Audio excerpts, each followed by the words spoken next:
भगवान शिव का ध्यान करने मात्र से मन में जो एक छवि उभरती है वो एक वैरागी पुरुष की।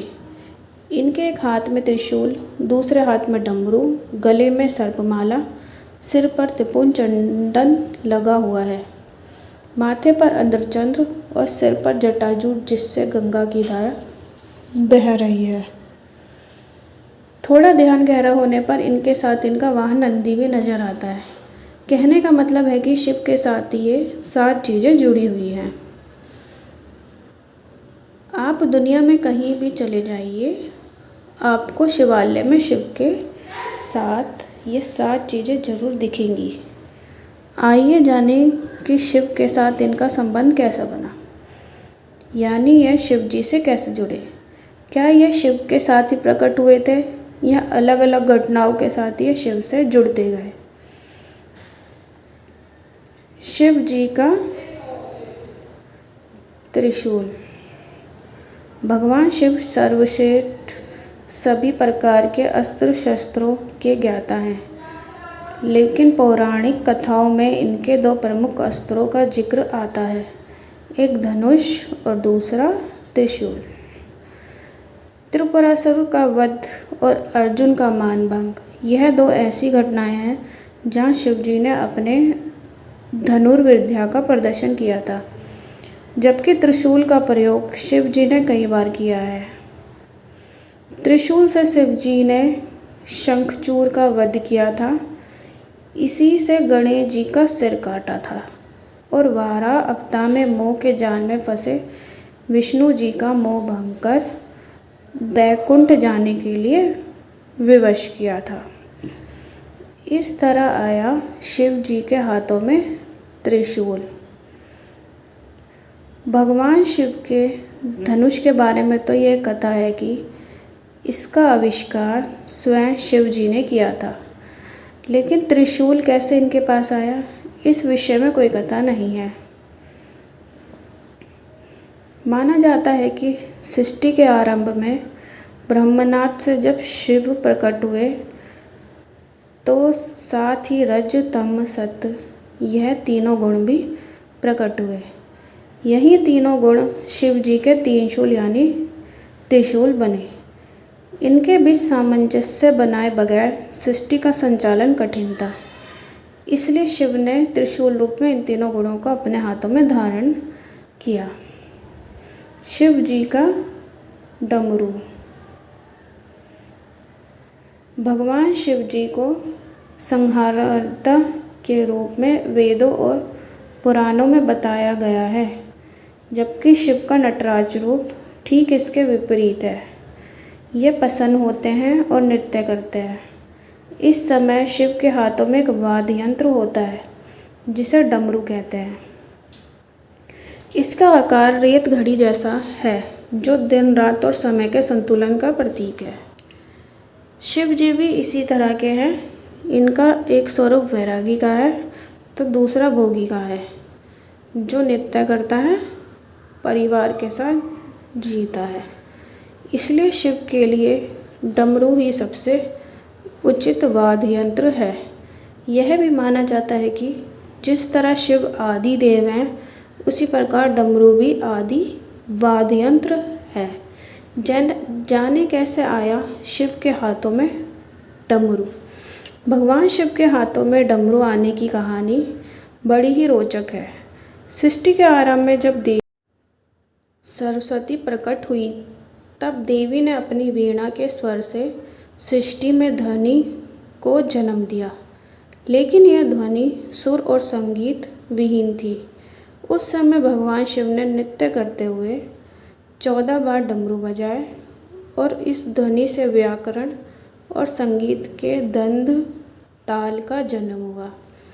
कहते हैं कि डमरू ब्रह्म का स्वरूप है, जो दूर से विस्तृत नजर आता है, लेकिन जैसे जैसे ब्रह्म के करीब पहुँचते हैं वह संकुचित हो दूसरे सिर से मिल जाता है और फिर विशालता की ओर बढ़ता है। सृष्टि में संतुलन के लिए इसे भी भगवान शिव अपने साथ लेकर प्रकट हुए थे। शिव के गले में विषधर नाग कहाँ से आया? भगवान शिव के साथ हमेशा नाग होता है। इस नाग का नाम है वासुकी। इस नाग के बारे में पुराणों में बताया गया है कि यह नागों के राजा हैं और नागलोक पर इनका शासन है। सागर मंथन के समय इन्होंने रस्सी का काम किया था, जिससे सागर को मथा गया था। कहते हैं कि वासुकी नाग शिव के परम भक्त थे। इनकी भक्ति से प्रसन्न होकर शिव जी ने इन्हें नागलोक का राजा बना दिया और साथ ही अपने गले में आभूषण की भांति लिपटे रहने का वरदान दिया। नंदी ऐसे बने शिव के वाहन। नंदी के बारे में पुराणों में जो कथा मिलती है, उसके अनुसार नंदी और शिव वास्तव में एक ही हैं। शिव ने ही नंदी रूप में जन्म लिया था। कथा है कि शिलाद नाम के ऋषि मोह माया से मुक्त होकर तपस्या में लीन हो गए। इससे इनके पूर्वज और पितरों को चिंता हुई कि इनका वंश समाप्त हो जाएगा। पितरों की सलाह पर शिलाद ने शिव जी की तपस्या करके एक अमर पुत्र को प्राप्त किया, जो नंदी नाम से जाना गया। शिव का अंश होने के कारण नंदी शिव के करीब रहना चाहता था। शिव जी की तपस्या से नंदी शिव के गणों में प्रमुख हुए और वृषभ रूप में शिव का वाहन बनने का सौभाग्य प्राप्त किया। शिव के सिर पर चंद्र कैसे पहुँचे? शिव पुराण के अनुसार चंद्रमा का विवाह दक्ष प्रजापति की 27 कन्याओं से हुआ था। यह कन्याएं 27 नक्षत्र हैं। इनमें चंद्रमा रोहिणी से विशेष स्नेह करते थे। इसकी शिकायत जब अन्य कन्याओं ने दक्ष से की तो दक्ष ने चंद्रमा को क्षय होने का श्राप दे दिया। इस श्राप से बचने के लिए चंद्रमा ने भगवान शिव की तपस्या की। चंद्रमा की तपस्या से प्रसन्न होकर शिव जी ने चंद्रमा के प्राण बचाए और उन्हें अपने शीश पर स्थान दिया।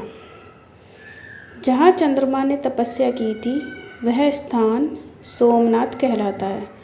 मान्यता है कि दक्ष के हिसाब से ही चंद्रमा घटता बढ़ता रहता है। शिव के माथे पर त्रिपुंड इस तरह है।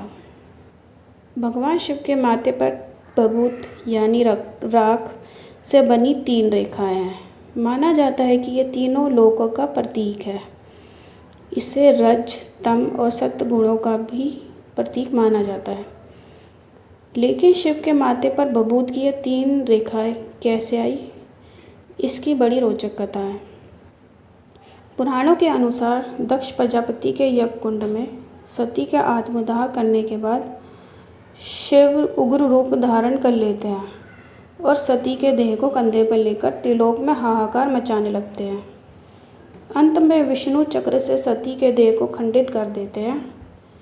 इसके बाद भगवान शिव अपने माथे पर हवन कुंड की राख मलते और इस तरह सती की याद को त्रिपुंड रूप में माथे पर स्थान देते हैं।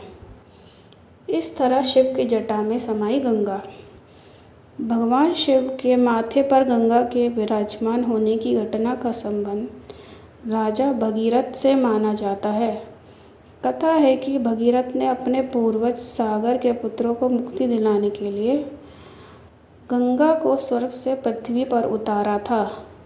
लेकिन इस कथा के पीछे कई कथाएं हैं जिनसे भगीरथ का प्रयास सफल हुआ।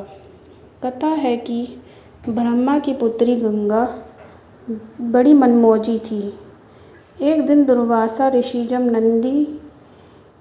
नदी में स्नान करने आए तो हवा से उनका वस्त्र उड़ गया और तभी गंगा हंस पड़ी।